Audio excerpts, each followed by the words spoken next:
with the canoe club, when we're paddling like the Dead River, it's class 3, class 4. That's a whole different thing. Everybody's got flotation in the boat, and they're all prepared to be swimming, and a lot of them have experience with being in the water. Yeah, they have flotation and a death wish. Yeah. No. No, with big water, I mean... What part of dead didn't you understand?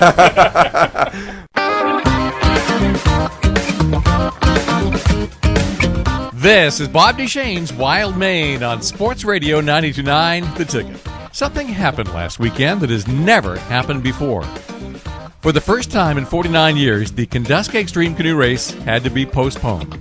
A long winter and lingering ice forced the race to this weekend. For anyone who has ever raced or watched the race, you've seen the Gumby canoe countless times. This is the 30th year that Dan Pelletier and his crew have patched up an inflatable Gumby and run the river. Dan is a canoeing expert and runs his own touring company called Maine Guiding. This morning, you'll find out about Gumby, some do's and don'ts about canoe safety and rescue, and even a few good rivers for paddling this spring. And all you have to do is listen. The whitewater canoe season is underway. Bob Duchesne's Wild Maine is brought to you by Hammond Lumber, Dysarts, EBS, Doors Equipment, and Napa Auto Parts. But Dan Pelletier, you have become a fixture on this show because you're so much fun to interview. People find me entertaining, I've been told. Well, you're a good storyteller, and also you know more about the outdoors than 3 other people I know all at once. Yeah, so I spend most of my life there. So. Yeah, you're owner and operator of Maine Guiding, which is a canoe touring company. Although you're not really doing much with it right now. No, looks like I'm going to be taking the summer off again and watching kids. Yeah, a young family will do that to you. 1.5-year-old. He's like mobile, but he's going to be in the boat this year. So yeah. We started swim lessons, actually. So. Oh, did you? Okay. Yeah. Well, this is the weekend of the Kenduskeag Stream Canoe Race. You're in it again with the Gumby canoe. Now, we covered this a year ago on Bob Duchesne's Wild Maine, but just give me the quick history of Gumby. Gumby started, actually, this is going to be the 30th year with Larry Doucette and Dale Boynton. And they took a trip to... Spencer Gifts, and at the time there were a lot of people doing funny things for the race. Oh, yeah. They made a choice between 3 dolls. It was a Superman doll, a blow-up doll we can't go into any more details with, and Gumby. And they chose Gumby, and since that year, Gumby's been in the race. And now we're trying to get the younger crowd to take over, because 30 years where we're waving to the kids and grandkids are the ones that we waved to way back then. Well, I was thinking about that because I was racing in the late 80s, I guess. I did the race, and the Gumby canoe was always there, and I was thinking, how old is Gumby? Yeah, it's 30. 30 this year, and it's amazing. It's still the same doll, blow-up doll, and I just got another tube of shoe goo. It works best. Shoe goo. That's a plug for shoe goo, whatever that does. But so every year I go through, patch him up, and then he still winds up leaking. And basically one of the crew member pumps him up with air throughout the race. So Gumby must be getting to the point where you're just going to have to do something with him or replace him or can't patch him anymore. We actually do have a spare. You have a spare Gumby? Correct, yeah. Marlene, Larry's mother, is our biggest number one fan, and she actually she kept an eye on, she came across another Gumby doll, and she has it in storage. So we do have a backup, but we're kind of set on keeping the old one going as long as we can. A spare Gumby. Something you'll never hear on any other radio show. Yeah. You've told me before, really, that you'd kind of rather be in the rescue crew than racing in the race these days. Yeah. Racing to me, trying to get there and going down the river as fast as you can isn't as enjoyable as taking time down the river. And the Gumby thing, I do the race because of the Gumby thing. I kind of started with that. But I help with a lot of the... races for safety, and I enjoy that. It's a different dynamic, just racing, and you're trying to help people and place yourself where it is, and supporting that. There's a lot of nice people that do race. But, do you do anything rescue crew related for some of the other paddling races? If available, I do. Yeah, I help with usually I do sweet boat on the Machias race, and I help with the canoe club. Actually, does safety on a number of the others, Marsh Stream and Sourdapscook, and I usually help with safety. And then with those races, we usually do safety, then we run the river after. So, and that's with the experienced paddlers, and they make really good race safety people because they've been in the water a lot themselves over the years, and they've seen a lot of different situations. And that.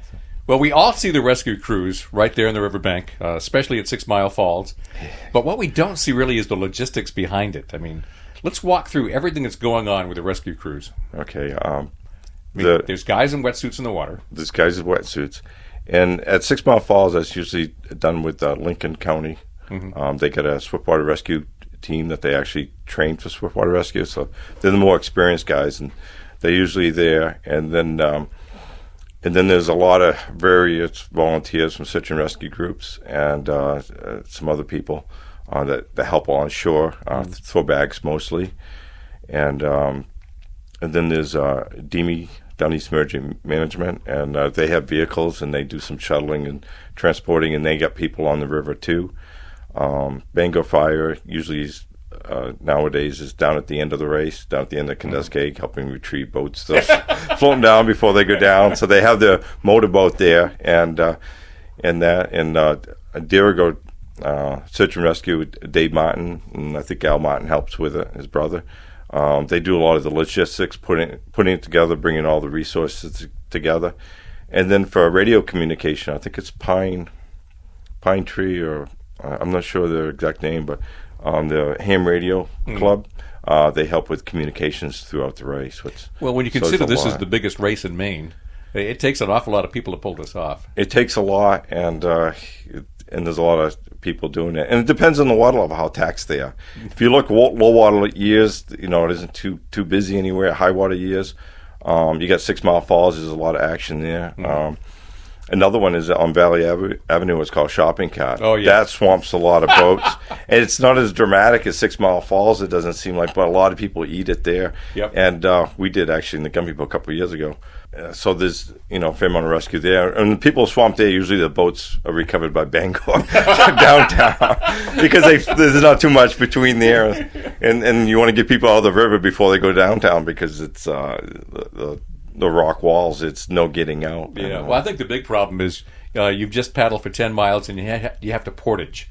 And it's the portage that takes everything out of you just before you hit the worst part there. It does. Yeah. It really does. Your legs are cramped up. They're cold. They're wet. Yeah. You haven't moved them for all that distance, and all of a sudden you got to get up and run and carry a boat. Particularly for the actual racers. Especially that particular bank that I know where they used to make you portage. That's like straight up. The second one, it's greasy and muddy and rocks, and it's the 45-degree angle or better. And it's, and you don't want to miss that one because right after that's a pretty nasty drop. Yeah. Boy, doing that portage is like a root canal. I just never wanted to do that. Yeah, you watch some people dragging the boats, and some people go a little bit and stop, and some, the racing boats are pretty light. So. Yeah. Mm-hmm. And they're in shape for that, so that's not so bad. Well, the rescue crew guys are in the water, ready to pick up people as they swim by, and they're tethered by ropes, if I remember right. Yeah, at 6 Mile Falls. 6 Mile Falls actually is kind of more difficult at high water levels because you got the main chute where everybody's running, but then you got there's ledge outcroppings and there's water running on both sides of that ledge, so the guys have to be in the water to be anywhere near where the people are. Or they'll shoot right by. Yeah, or you don't pick them up till further downriver. So sometimes they set up somebody in a boat around where the bridge is right at 6 Mile Falls, and they can recover boats and people helping. Dan Pelletier is my guest. The Kenduskeag Stream Canoe Race wouldn't be the same without Dan's team in the Gumby canoe every year. That's entertainment. And every year a lot of people entertain by going in the water at 6 Mile Falls. How many of those people need warming up afterwards? We'll get to that in a moment, and we'll get some other canoeing tips and stories on the air as Bob Duchesne's Wild Maine continues. Sports Radio 92.9 The Ticket.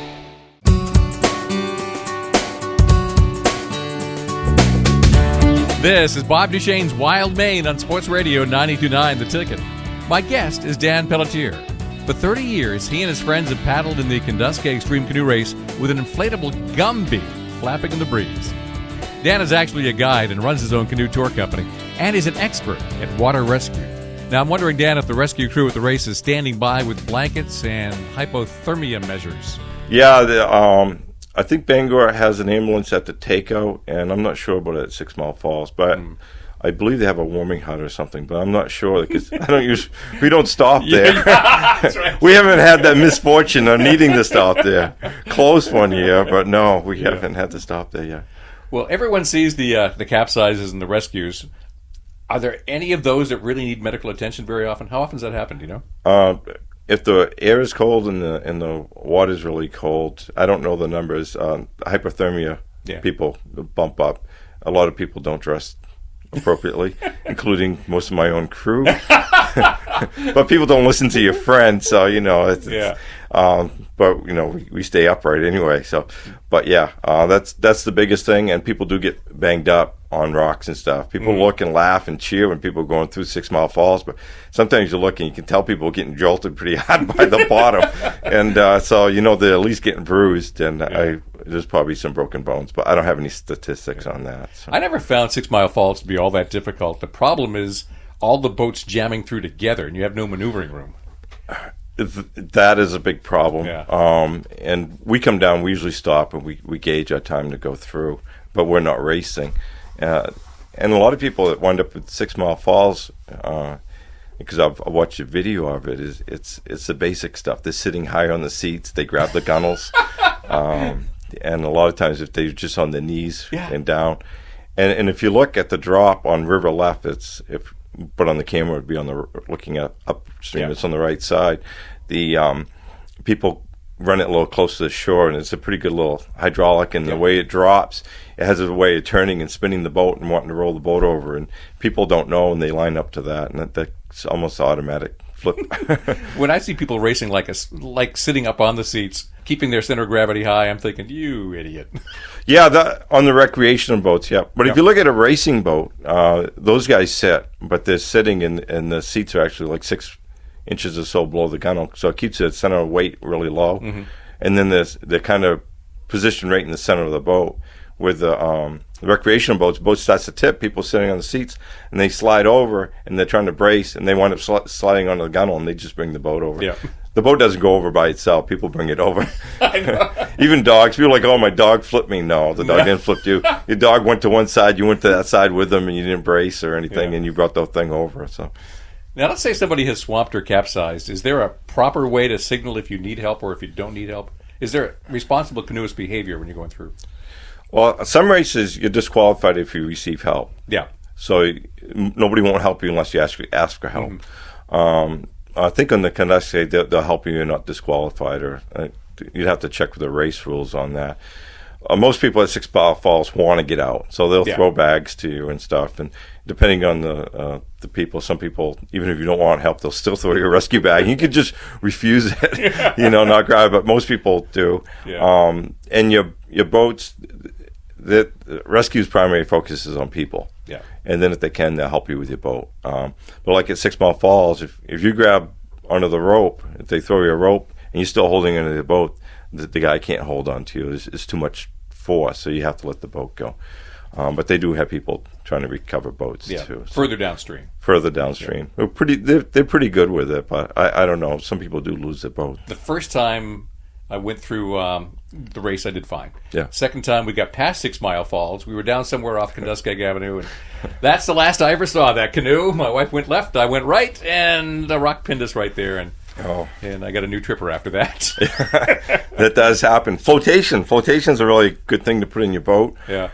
You see boats go through, and if it fills up with water, it keeps the boat high. It's easy to recover. It doesn't wrap on rocks. There's a potential to. But some people, it's funny, they put flotation in the boat, but they don't secure it inside the boat. So the boat goes down, it swamps, it fills with water, the boat sinks, but the flotation floats. So when the boat wraps on a rock or gets pinned, you get a really good marker where the boat is. So, but it doesn't. So you put flotation in to secure it. Well, let's switch gears a little bit. The problem with a canoe is that it's so easy to get beyond your capabilities. And you see people do that a lot. Yeah, it's like anything. You got to go with what you know and is comfortable with. But with canoeing, one beauty of canoeing I find is you don't have to do anything challenging or technical to be out there enjoying it. Mm-hmm. I mean, I enjoy paddling around lily pads and down slow stuff just as well as class 4 whitewater where I'm pushing my personal limit. The important thing to know when you're doing whitewater and bigger water is to have an understanding of what's really dangerous or not. Yeah. Truthfully, in my opinion, canoeing, unless you're doing something really stupid, it's a lot more dangerous.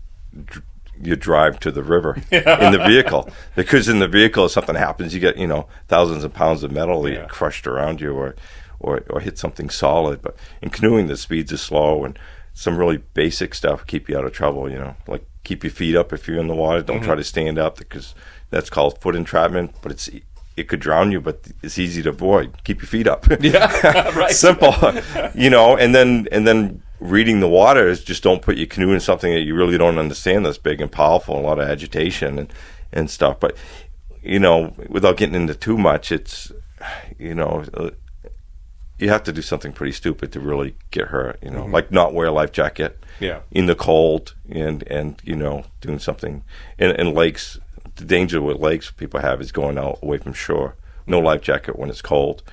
And then, especially if it's an offshore breeze, the further you go out, the more difficult it is to get back. And then next thing you know, you're in a really windy situation and you have a problem. And, unless somebody from the shore happens to see you go out, or luckily some people are like, oh, look at the idiots going out there where they shouldn't, you're not going to have any rescue. Then you could be in trouble, even if you get a life jacket on, if you're out. A distance. But as you say, even on flat water on a calm day, the wind can come up, and all of a sudden you're on the wrong side of the lake. So. Yeah, on a larger body. Yeah, especially this time of year when the water's so cold. That's a dangerous situation. Yeah, it seems like in the spring they always lose one or two people from a canoe on a lake.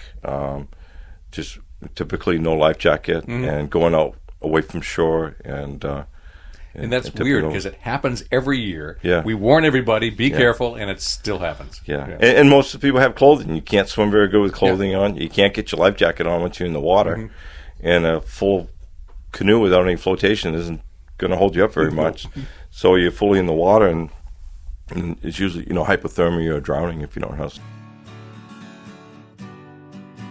For the first time in 49 years, the Kenduskeag Stream Canoe Race in Bangor was postponed. The long winter bumped the race from last weekend to this weekend. So now, the longest string going is my guest, Dan Pelletier and his crew, who notched their 30th year this year racing with an inflatable Gumby in their 3-man boat.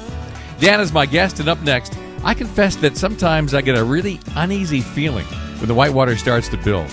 Stay right here with Bob Duchesne's Wild Maine on Sports Radio 92.9, The Ticket.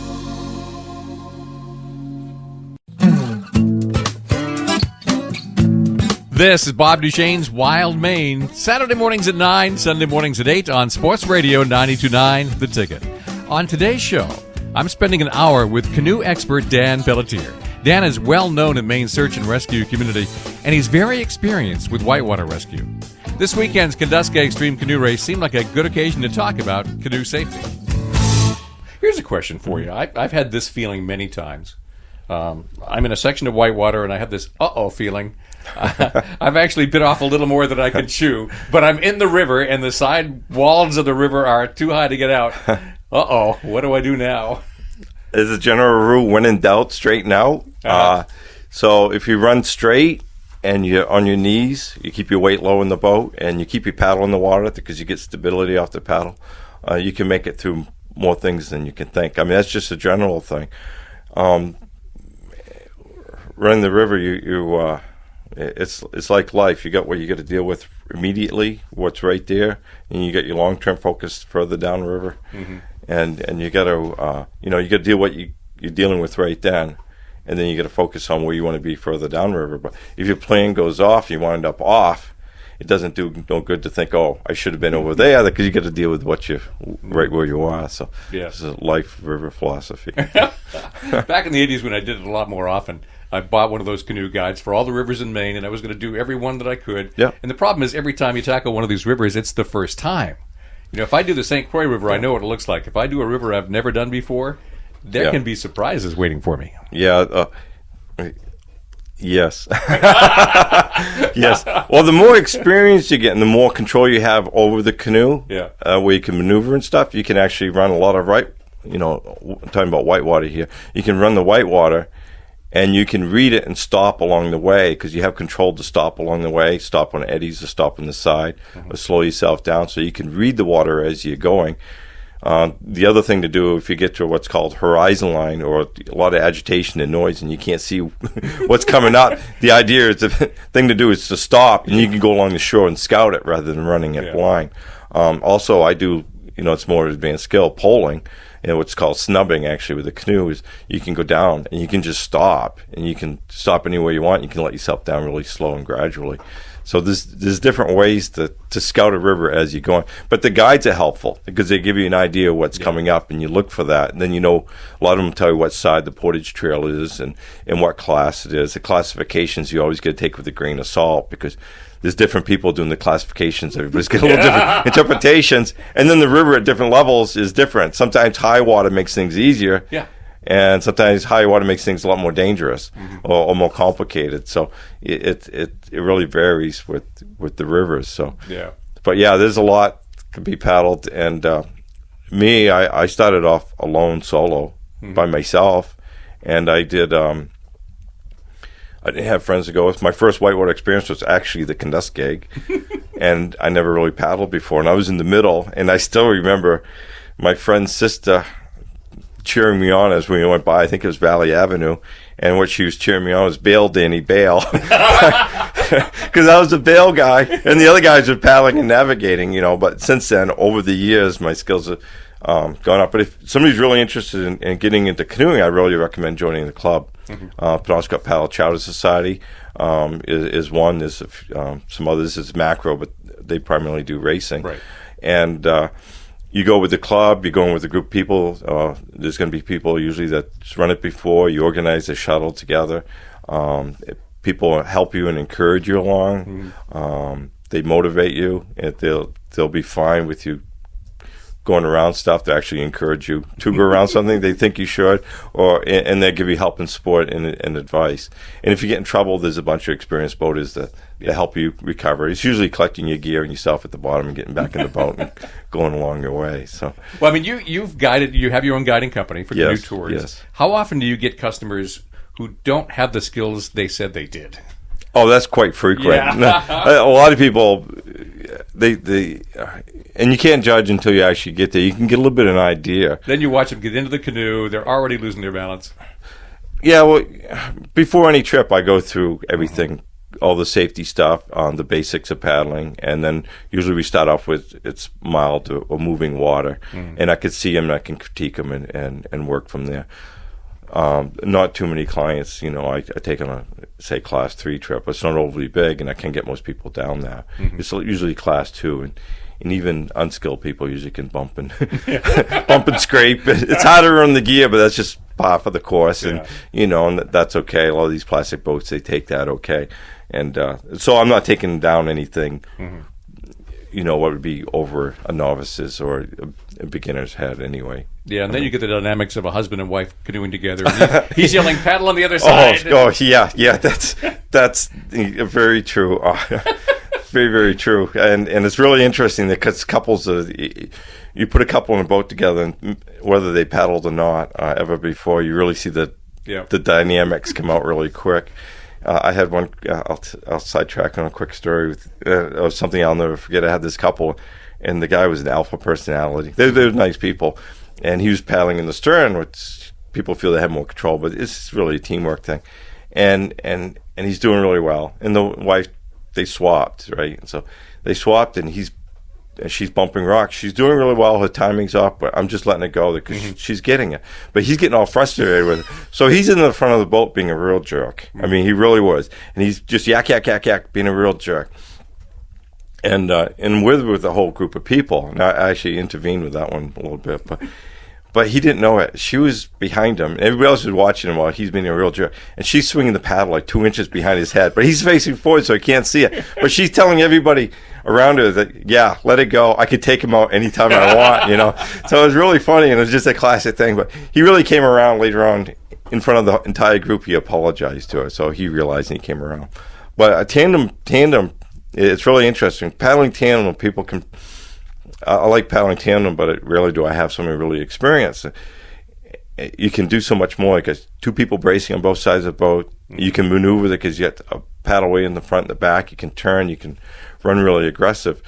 But where I see couples really have problems and new people is they're going downriver and there's a rock, and they turn the boat to go around the rock. The bow person pulls the bow away, and that puts the stern in line to hit the rock. Well, the bow person keeps pulling away from the rock, but because of the physics of the river pushing down on the side of the boat, it's making it extremely hard for the stern person. And all the bow person has to do is draw towards a rock and spin the boat back around. But they don't do that. Like, I'm getting my bow around. Then the stern hits the rock, and the person in the bow is yakking at the back person. I got the bow around, but you're hitting the back, But they're making it that much harder. But, with instruction and you explain it, and sometimes it takes a fair amount of explaining. If they work together, they can get around the rock really easy. But if the bow person keeps just thinking, I'm getting my end of the boat around, it doesn't work. It doesn't work that well, no. So the boats take some more beating, but that's all part of it. Well, husband and wife should not paddle together until they've done at least a class 1. Some do fine. Do fine. I was on one trip, and with another outfitter, I was subcontracting, and he came on with some other people, and this couple, we don't want to paddle together. We can't paddle together. And I wasn't going to put them together. And he came on, the owner of the company came on, and he put them in the boat, tandem together, besides them not wanting to and me telling them not to do it. And they went around the first bend, and they were screaming at each other. And I think they just got engaged or married, and that was almost the end of the relationship. But we got them in separate boats again, and they were fine. I may have told you this story before, but on my honeymoon, we went up to Chamberlain Lake, the headwaters of the Allagash. Yep. And we were on our honeymoon. This is our first fight because because we're paddling in to go camping for the week, and up comes a storm, and now the wind comes up, and I'm yelling, paddle, paddle, no, paddle. So we're one day into our honeymoon, and already it starts.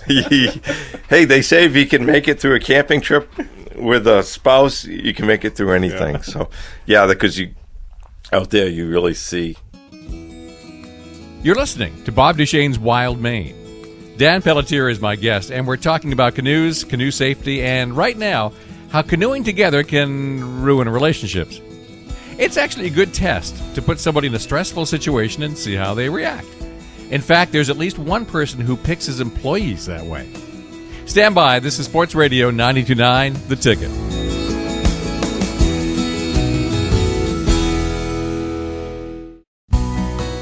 This is Sports Radio 92.9, The Ticket, with Bob Duchesne's Wild Maine. The Kenduskeag Stream Canoe Race got bumped to this weekend, and the whole whitewater season got a bit delayed. But now the streams are flowing and the paddles are churning. My guest is whitewater expert Dan Pelletier, well known for his 30-year history of paddling the Gumby canoe in the Kenduskeag Race. Now, just before the break, we were talking about how you can judge people by how they react to stress in the river. Actually, I've had clients, corporate guys, and he brings his new staff. If he's putting two companies together, he brings them on river, and he evaluates how they do in the new situation under stress with each other and in the new environment. And he actually makes promotions, demotions by judging how they do. Well, if people work really together under stress with new situations and learning, and they do really well with at it, and they're a good team player and keep everybody motivated, that's somebody he wants to bump up. If they just grumble and complain and don't learn and that doesn't make such a good team player. But, and this guy makes a lot of money doing what he does. Well, it would work. It does work for him. Yeah. When you launch at the start of a tour, do you look at some people and just know they're going to be trouble? Well, I wouldn't call them trouble. More a challenge. Yeah. You can usually tell pretty quick. But a lot of it's attitude. Some people just want to go and they don't really want to learn, and some people want to learn, and some people have different athletic abilities. Yeah, and you just gauge that. And going down river, like on a safety pot, when I'm guiding, I'm always evaluating how people are doing, and I come up to a rapid, and I can predict who's going to have a problem or not. So I can interject with that by giving them a little bit more coaching, or have them follow my line through, or have them portage if need be. But stuff that we portage, we usually wind up scouting if portage would be an option. Or I'd take the boats through, and that isn't uncommon for me to take everybody's boat through a certain section, and then they take it. If it's something really beyond the skill level. Yeah. Or if it's like on the East Branch, there's different portage places you can get up to portage, and some places a little bit of rapid on top of a really nasty drop. The clients probably could do okay, but if they had a problem, they'd go over something really bad. So I take it over that short section, which saves us a couple 100 yards of portaging, when people appreciate that. So carrying stuff is heavy. So, there's different ways to work around things. I've never done the East Branch. What is the best river in Maine of any length that doesn't require a portage? The best river for me for novices and beginners and even experienced people, it's a beautiful river, but it's not overly challenging as the St. Croix. Yeah, I love it. You can't. To me, you can't go wrong with the Croix. Yeah. It starts off. Well, it depends where you put in. If you start above the railroad bridge, and there's a first rabbit called "Kill Me Quick" for. Yes. It has its reasons because it's starting off in a class 2, but we start off below that, and it's a long, moving water section with no rapids to speak of. And you can really critique and give people instruction. And the first set of rapids are set up really good for instruction. Mm-hmm. There's nice eddies on the sides, and you can ferry, and you can practice some techniques and see how people's doing. And the river builds up in difficult, but it's nothing too big. Then there's little falls, and it's just stair drops. And it's really invigorating for people because it's really loud, it's really noisy, and there's all this whitewater activity, but it's just drops, a series of stairs, and it's not overly complicated. But we coach them through that and get people through that, and that. So no, the St. Croix is a beautiful river, but there are a couple drops you do need to be aware of and work. But it's for a beginner. Even something even more mild than that is West Branch of Penobscot. Mm-hmm. You put up by Lobster Lake and come down into Chesapeake. You just got to worry about the wind in Chesapeake. Is a thing. But the river's just moving water. So the water's moving, but there's no rapids or anything like that. Mm-hmm. And the campsites are nice, and they're maintained by the state. But there's camping fees. Yeah, I know. Yeah, the Croix, there's no camping fees, but it's on the Canadian border, and you got to be more. It used to be if you put in on the American side, took out on the American side, you could camp on either side, nobody won't bother you. But now, if you cross, they consider it a border crossing. Yeah. So you can't legally you can't do that. Which is too bad because the Canadian side has better campsites. Yeah, the American side put in a bunch of new ones. Yeah. But the Croix, from when I first started guiding, a lot of the sites weren't highly used. Some of them were kind of behind brush and stuff, so you couldn't even see them, and the sites weren't hardly used. And now the sites are used harder. If you can go during the week, than the weekends, you can do a 2 or 3 or 4 day trip on the Croix, or any river. You can extend longer than that. You can start up on the lakes and do a couple extra days. But the Croix is really nice. And then you get the Machias, but that's more if you're into whitewater. But you can always portage around that. Yeah. And the Machias, what's nice about that, there's a lot of access to the Machias. So you can break it up, to each day to have an access to the river. And the St. John is nice if you for a longer wilderness type trip. But it's a bigger river. Yeah, I've never done that one. On the other hand, I have a hole in my canoe at the Wigwams in Machias, so the Wigwams it can be challenging. Yeah, that one bit me. Yeah. You're a group leader, and one of your boats is in trouble. Now, you as leader, what do you do? Well, I stop. Are you leading ahead of them so they come down to you? Yeah. Well, when you're guiding, especially if you're the only guide, you got to stay in front of the group. I mean, if somebody goes by you in a rapid, the thing is they got to stop because you got to keep the group intact. Otherwise, people keep going and you never see them again. Yeah. So you do that. Depending on if somebody's in trouble, depending on what it is and where it is. If they're just stuck on a rock, sometimes I just sit and watch and observe, and I get enough experience. I usually can tell how they're doing. Yeah. If they need more than that, I can coach them. And then with poling, I can pole back upstream and assist. That's just if they're stuck on a rock. Now, if they're in the water, then you're gauging where, with clients, you get a boat full of gear and your clients in the water. So first you get clients out of the water. And depending on water temperature, where your priorities are, and then you get the boat and get everybody going again. And it depends on the situation. I mean, with the canoe club, when we're paddling like the Dead River, it's class 3, class 4. That's a whole different thing. Everybody's got flotation in the boat, and they're all prepared to be swimming, and a lot of them have experience with being in the water. Yeah, they have flotation and a death wish. Yeah, no. With big water, I mean... What part of dead didn't you understand? Dan Pelletier is a canoe guide and safety expert. If you're interested in the Paddle and Chowder Society, you'll find the club online at penobscotpaddleandchowder.org. Up next, if you find yourself out of the boat and in the waves, Dan recommends you breathe when your head is out of the water. If that was all the advice we had left to offer for the rest of the show, you could turn it off right now. This is Bob Duchesne's Wild Maine on Sports Radio 92.9 The Ticket.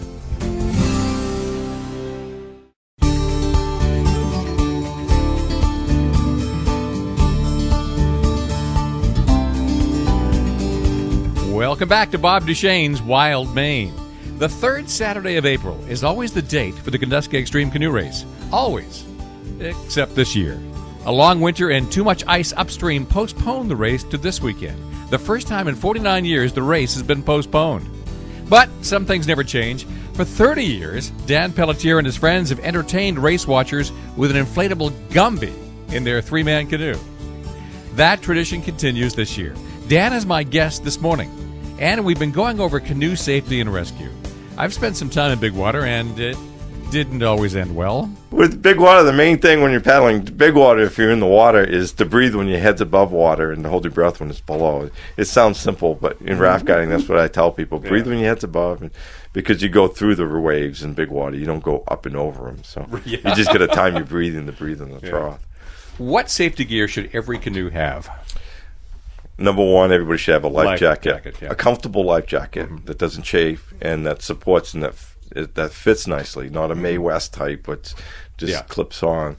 And having that secure, snug. It's got to be snug. You still can breathe, but snug. That's number one.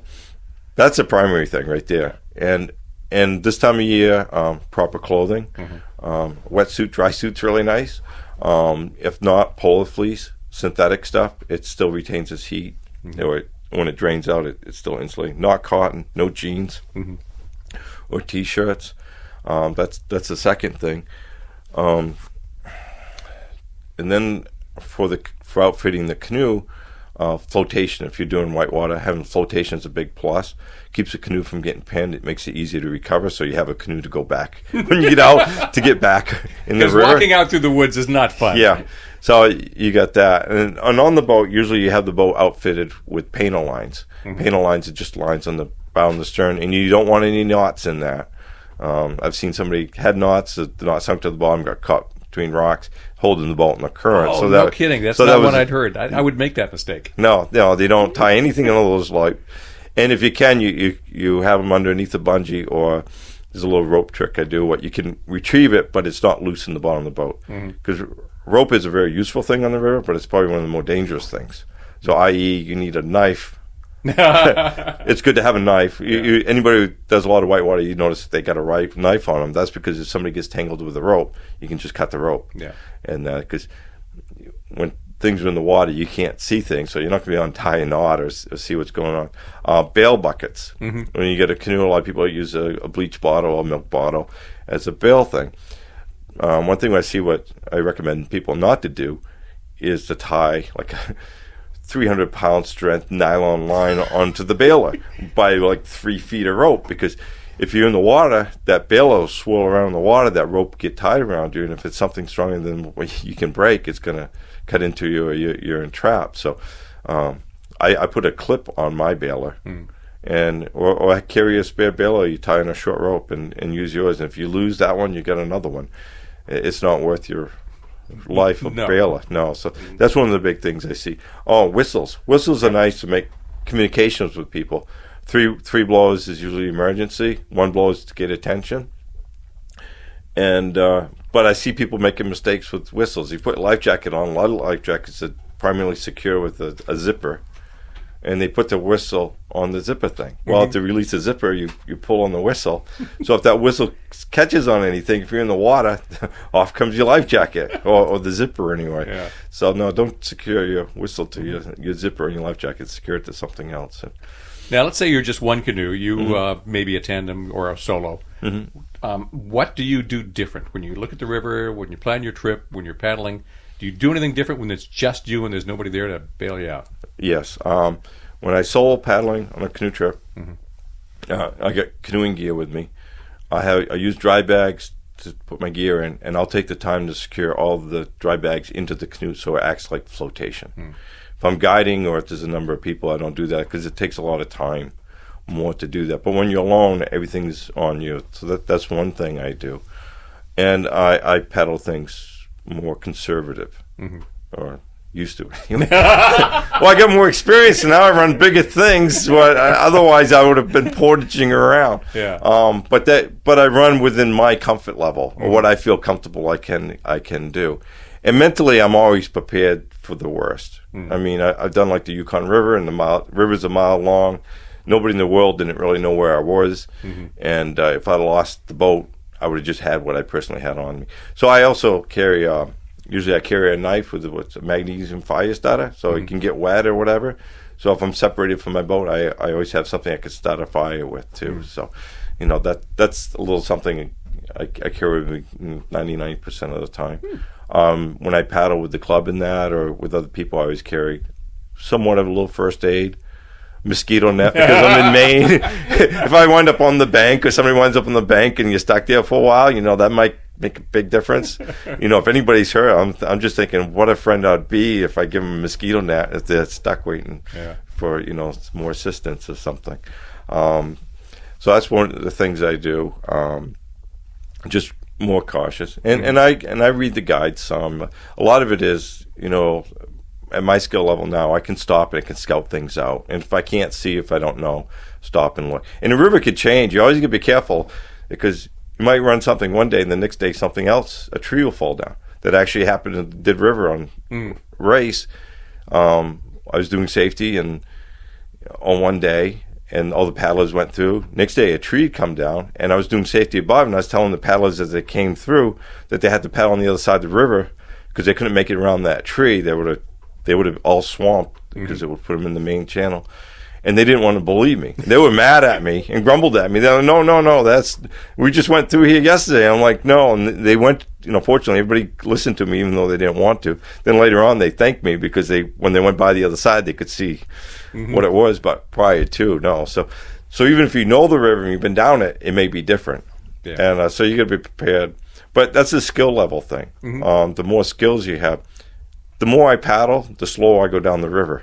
Because you have more control. I back paddle. I go slower, and you go slow, and stuff that's really big and exciting, you slow it right down, and it's bob through like a cork. Yeah, you do. And some things you can't go through slow. Some things you need some speed. Some don't just always go down things slow. So don't put that on your thing. Oh, Dan says slow is the way to go. No. How do you unpin a canoe? Unpinning a boat? Yeah, because I've only tried it once and I failed. First thing you need to do is if everybody's safe and everything's stable, first thing to do is just step back and look and see how the water's pushing on the boat. A lot of times, if you apply a little bit of force or push on one side, the boat will just slide off. Depends how bad it's pinned. But a lot of times, you just got to do that. There's things called Z-drags and a lot of things. I've never had to use a Z-drag in my life yet. Sometimes it's just physically getting in the water. But you got to be careful doing it because you don't want to be between the rock and the boat. So, it's something I can't describe on the radio, but a lot of it's you look and you look at the water. If it's pushing a lot on one side, and you can just, if you lift the boat up, a lot of times if you pull the boat up a little bit, and ideally, if you can, usually it pins with the bottom facing the rock. If you can roll the boat as you're pulling it, so the boat is emptying out as it's pulling it, so you're losing that scoop effect, and that helps. Those are the point is, if you just tie a rope onto like the deck plate or the seats, usually, and it's in there good, you're just going to pull the deck plates of the seats off. Like with a lot of my boats, I actually drilled into the bow and the stern at least 2 or 3 inches, and I put a rope through there, so it's in more of the meat of the boat. If you do drill, you don't want to be near the edge because then you just pull out a chunk of the boat. So you go in a little bit, but not below the water line either. So those are some things, but a lot of it's experience, and you got to look at it. And but if you got flotation in your boat, that's for preparedness ahead of time, and you're paddling something challenging. The flotation keeps the boat up so it doesn't pin. So that's one of those things, preparing ahead of time. Well, Dan, once again, thanks for being on Bob Duchesne's Wild Maine. You're very welcome, Bob. Thank you. And that is Dan Pelletier, owner and operator of Maine Guiding, a canoe touring company that's a little inactive right now while Dan has a toddler at home to take care of. But if there's a canoeing event in Maine, he's probably there. If there's a search and rescue event in Maine, he's probably there. If it's an outdoor event, I'm probably there. This is Bob Duchesne's Wild Maine. The Kenduskeag Stream Canoe Race was postponed last weekend, but the long winter and lingering ice didn't postpone everything. Birds are migrating back into Maine exactly when they're supposed to.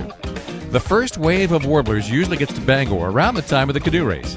And even though the race was late this year, the birds weren't. Sure enough, a pine warbler began singing over my house last weekend just when it was supposed to. The trickle of early birds is about to become a torrent. Maine is the most forested state in the nation, so we've got more birds than many other states. Lots of Mainers get outdoors for birding walks, festivals, and tours starting next month. And if you didn't know about that, you will next weekend.